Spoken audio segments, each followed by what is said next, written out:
함께 보실 말씀 로마서 10장 19절 말씀 우리 한 절만 우리 한 목소리로 읽도록 하겠습니다.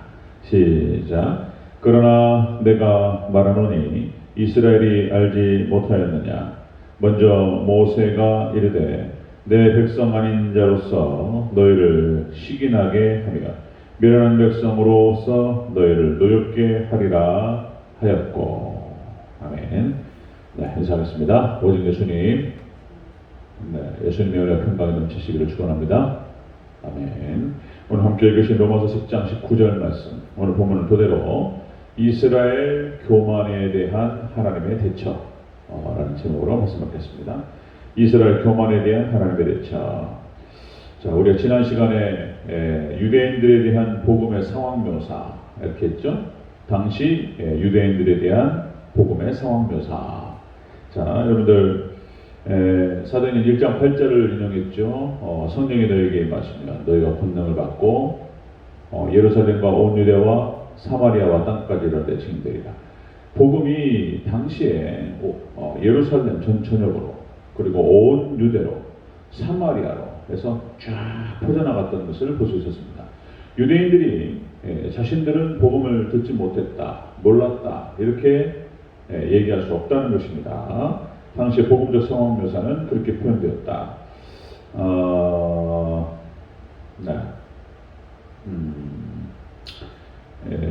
그러니까 10편, 19편 4절을 인용하면서 그렇게 나오죠. 자, 온 땅에 복음이 퍼졌고 그리고 땅끝까지 그 복음이 이르렀다. 그죠? 그래서 유대인들이 몰랐다라고 얘기할 수 없다. 당시의 복음적 상황 묘사는 그렇게 해서 다 증거되고 예수 그리스도의 복음을 다 알게 하셨고 그렇게 하셨다는 것입니다. 그렇게 했음에도 불구하고 유대인들은 예수 그리스도의 복음을 거부했다는 것입니다. 거절했다. 이스라엘 교만 때문이었다는 것입니다. 자, 유대인들은 당시에 배타적인 선민의식 이렇게 표현하셨습니다. 배타적인 선민의식, 자신들만이 아브라함의 자손이고 그리고 자신들만이 할례받은 유일한 족속이고 그리고 세계에서 유일하게 구원받은 백성이 바로 자신들이다. 이렇게 생각을 했다는 거예요. 그리고 자신들만이 하나님께서 언약을 주시고 공의로운 율법을 받은 그런 민족이었다. 유대인들은 그런 의식을 갖고 있었다는 것입니다. 실질적으로 이사야서 43장 여러분 잘 아시는 말씀, 하나님께서 야곱 이스라엘을 향해서 사랑 고백하시고 그런 말씀 하시잖아요. 내가 너를 구속하였고 내가 너를 증명하여 불렀나니 너는 내 것이라. 네가 불 가운데 살지라도 물이 너를 사르지 못할 것이요 너를 갖다가 해하지 못하리라. 내가 너를 지키고 너를 보호하리라. 이런 말씀이에요. 자, 그런데 유대인들이 이것을 혈통적으로만 생각했다는 것입니다. 혈통적으로. 자, 이것이 교만으로 작용했어요. 이스라엘 백성들에게 교만으로 적용했고, 그래서 선지자를 거부했고, 심지어는 예수님도 거부하고, 그리고 사도들을 거부했다는 것입니다. 그래서 이런 교만으로 이스라엘은 멸망으로 귀결됐던 것을 볼 수가 있습니다. 그런 얘기인 거예요. 자, 이스라엘의 교만이었던 것입니다. 이스라엘 교만에 대한 이제 하나님의 대처가 나오는 거예요. 어떻게 하나님께서 역사하셨는가?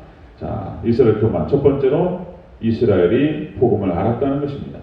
자, 다시 한번 읽겠습니다. 19절 초반부. 19절 시작. 그러나 내가 말하노니 이스라엘이 알지 못하였느냐. 아멘. 이스라엘이 알지 못했느냐. 이스라엘이 알았다는 것입니다. 예수님을 알았고 복음을 알았음에도 불구하고 거부했다. 여기서 알다라고 하는 것이 알지 못하였느냐, 느끼고 인식했다는 것입니다. 예수님에 대해서 복음에 대해서 느끼고 인식했다. 자, 그런 얘기예요. 그럼에도 불구하고 거절했고 거부했다라는 것입니다. 자, 이스라엘 백성들 유대인들의 마음이 죄악으로 빠져버렸어요. 죄악으로 물들었다. 그러니까 마음 자체가 세상적인 것들을 더 사랑했고 물질을 더 사랑했고 그렇게 해서 탐심과 우상 숭배에 빠져버렸다는 것입니다. 예수님을 거절했고 복음을 거절했던 이유가 바로 그것이었다. 예수님보다 진리보다 세상을 더 사랑했다. 물질을 더 사랑했다는 것입니다. 자, 이 미혹이라는 표현을 쓰는데요. 마지막 때도 역시 하나님께서 미혹의 영을 보내시기도 하시고 그죠? 미혹됐다라고 하는 것은 그런 뜻입니다. 미혹이라는 말이 무엇에 홀려버리는 거예요. 홀려버렸다. 이게 무엇에 홀려가지고 정신을 차리지 못하는 상태를 미혹이라는 표현을 씁니다. 어디 홀려가지고 뭐 정신을 못 차리는 거예요. 이거 미혹됐다는 표현을 쓰는데요. 하나님께서 예수님께서 구원의 빛을 비추셨는데 그것도 온 세상 사람들에게 한국의 유대인들도 마찬가지죠. 구원의 빛을 비추셨는데 그 빛을 받고도 마음 상태가 다른 것에 홀려가지고 정신을 못 차렸어요. 그런 얘기를 하는 것이죠. 자, 고린도후서 4장 6절에서 어두운 데서 빛이 빛이라 하시던 그 하나님께서 예수 그리스도의 얼굴에 있는 하나님의 영광을 아는 빛을 우리 마음에 비추셨느니라. 우리 마음 가운데 비추신 그 하나님의 빛을, 예수 그리스도의 빛을 온 마음으로 잘 받으시기를 주의 이름으로 축원합니다. 그거밖에 없다는 거예요. 근데 유대인들이 이스라엘이 이걸 거부했다는 거예요. 교만 때문에. 그래서 멸망을 자초했다는 것입니다. 자, 이스라엘의 교만은 그것이었다. 예수님을 복음을 알고도 거부했다는 것입니다. 여기에 대해서 하나님께서 이제 어떻게 역사하셨는지 참 신묘막측하신 하나님의 역사다. 자, 이스라엘 교만에 대한 하나님의 대처. 자, 두 번째입니다. 자, 하나님 백성 아닌 자로 자, 이스라엘을 시기나게 하셨다. 자, 우리 19절 초반부 초중반부를 같이 다시 해보겠습니다. 시작. 그러나 내가 말하노니 이스라엘이 알지 못하였느냐. 먼저 모세가 이르되 내 백성 아닌 자로서 너희를 시기나게 하며. 아멘. 내 백성 아닌 자로서 너희를 시기나게 했다. 자, 이것이 이제 신명기 32장 21절을 인용하죠. 자, 여기서 시기하다, 이게 이제 자극하다는 뜻이에요. 마음을 자극하다. 그러니까 이스라엘 백성들이 출애굽의 구원을 받고도 금송아지 우상숭배 사건이 있었습니다. 광야에서 금송아지 우상숭배 사건. 그래서 하나님을 거역했고 하나님께서 하나님을 진노케 했다는 것입니다. 그래서 하나님께서 똑같이 동일하게 하나님께서 이스라엘 백성들을 향해서 똑같이 그렇게 해서 시기와 질투를 일으키는 어떤 일을 진행하실 것을 예언하시는 거예요. 똑같이 하나님께서 이스라엘 백성 하나님 마음을 자극했고 하나님께서 동일하게 이스라엘 백성들 유대인들을 시기나게 할 것을 예언적으로 보여주시는 말씀이다. 참 이게 성경 전체에서 그걸 얘기하고 있어요. 자, 그러니까 유대인들이 장자라고 얘기하죠. 자신은 장자고. 그런데 사실상 성경에서는 실질적인 장자를 유대인들을 이방인들을 세울 것을 얘기한다는 거예요. 이것이 이제 이삭의 두 아들 에서와 야곱에서도 에서가 장자라고 얘기하지만 사실상 구원권이 야곱에게 내려갔던 거예요. 차자에게 내려갔던 것입니다. 성경에 나타날 때 다 차자로 가요. 차자로. 둘째로 갑니다. 둘째로. 자, 여러분들 그래서 실질적인 장자가 이방인이 될 것을 상징적으로 보여줍니다. 창세기 38장에서 유다의 부끄러운 모습이 나온단 말이에요. 유다가 이제 세 아들이 있었는데 첫째 아들, 둘째 아들이 죽어버렸다. 자, 첫째 며느리였던 다말이 어떻게 해서든지 그 집안의 씨를 받기 위해서 노력한다. 이것이 이제 복음적 의미를 갖고 있다고 말씀드렸습니다. 이것이 이신칭의 교리가 숨겨져 있는데, 자, 그렇게 해서 부끄러운 유다가 어떤 증표들을 주고 성매매를 한단 말이에요. 유다가 그런 장면이 38장에 기록이 돼요. 그런데 그 여인이 누구였냐면 바로 다말이었다는 거예요. 며느리. 이 부끄러운 장면입니다. 숨기고 싶은 어떻게 유다가 이럴 수 있냐. 네? 그죠? 세상에 예수님께서 유다 족속으로 나오잖아요. 그리고 바로 다윗이 유다 족속이잖아요. 그 유다 뿌리가 유다인데 그래가지고 유다의 씨를 받아가지고 시아버지의 씨를 받아서 다말이 쌍태를 뵙습니다. 38장 얘기입니다. 쌍둥이를 낳아요. 그 쌍둥이 이름이 베레스와 세라였습니다. 먼저 나왔던 애가 누구였죠? 세라였어요. 세라. 팔이 딱 나와요. 팔이. 그러니까 씨를 갖다 홍색 씨를 딱 쥐어주고 집어넣어요. 도로. 그리고는 응애하고 태어났는데 첫째가 베레스였습니다. 베레스. 그런데 실질적인 장자가 누구였다고요? 세라였습니다. 세라. 그래서 다말이 낳았던 유다의 씨, 그 혈통이 어디로 나오냐면은 바로 세라를 통해서 진행이 됩니다. 차자를 통해서. 이것은 무엇을 의미하냐면 하나님께서 실질적인 장자를 유대인이 아니라 이방인을 세울 것을 미리 다 보여주실 거예요. 하나님께서 구약 성경에 그런 얘기가 되겠습니다. 이스라엘 교만에 대한 하나님의 대처는 바로 미리 예언되었고 이것이 그대로 실현되었습니다. 이스라엘은 복음을 알고도 거부했어요. 유대인들은. 그런데 그래서 하나님께서 하나님 백성 아닌 자들, 당시 이방인들을 통해서 이스라엘 백성들을 시기나게 했다는 거예요. 시기나게. 그래서 하나님께서는 지금 이방인들을 구원하시고 이스라엘 전체를 다 구원하시고 온 세상을 구원시키시려고 하는 놀라우신 계획이 이미 예언되었고 진행해 오시는 거예요. 지금까지. 이방인을 먼저 구원하시고 마지막에 땅끝이 유대인이 돼서 구원하시고자 하는 놀라운 뜻이 구약 성경에 그리고 로마서에 기록되는 것입니다.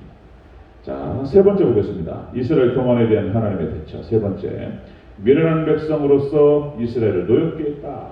이런 얘기예요. 자, 저 다시 한번 읽겠습니다. 19절 시작. 그러나 내가 말하노니 이스라엘이 알지 못하였느냐. 먼저 모세가 이르되 내가 백성 아닌 자로서 너희를 시기하게 하며 미련한 백성으로서 너희를 노엽게 하리라 되었고, 아멘. 미련한 백성으로서 너희를 노엽게 했다. 자, 하나님 백성 아닌 자들, 이방인들이, 그리고 미련한 백성들인 거예요. 하나님을 모르고 율법을 모르는 미련한 백성들을 통해서 너희를 노엽게 하리라. 즉 모세가 다시요 신명기 32장 21절에서 미리 예언되었고 로마서에서 인용하고 있습니다. 자, 노엽게 하다라고 하는 것은 경목해 하다, 노를 유발하다 이런 뜻입니다. 이것이 1차적으로는 유대인들의 마음을 경목해 하시는 건데 사실상 하나님께서 노하셨던 거예요.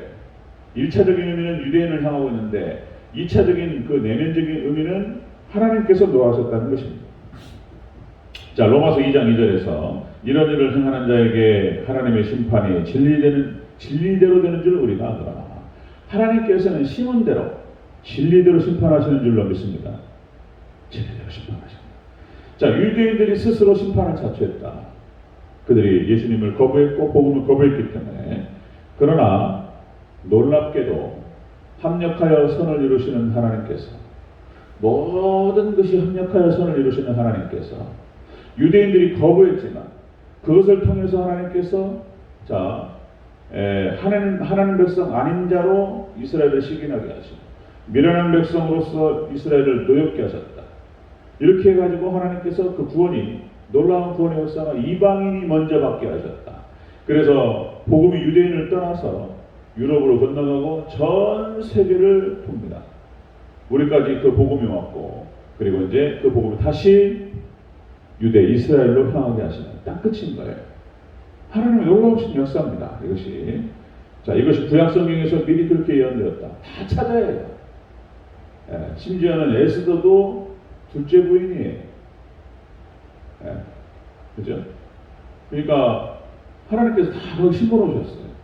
둘째가 장자인 거예요. 둘째가. 이방인이 장자인 거예요. 원래. 그리고 이제 그렇게 들어가는 거예요. 복음이. 이것이 구약성경에 구약성경과 신약성경에 다 얘기하는 것입니다. 자, 이스라엘 교만에 대한 하나님의 대처 방식은 바로 그런 것이었다. 자, 이스라엘이 복음을 거부했습니다. 교만으로. 그들은 멸망을 자초했고 그리고 어려워졌어요. 그런데 이것을 통해서 하나님께서 하나님 백성 아닌 자로 또 미련한 백성으로 이스라엘을 시기하고 노엽게 해서 결국에는 모두를 다 구원하시는, 이게 성경 전체 이야기입니다. 그렇게 인도하셨다는 것입니다.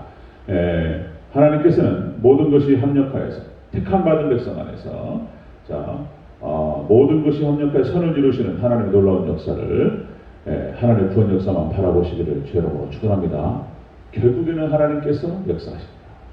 하나님 결국에는 우리를 축복으로 인도하실 줄로 믿습니다. 아멘. 기가 막힌 거예요.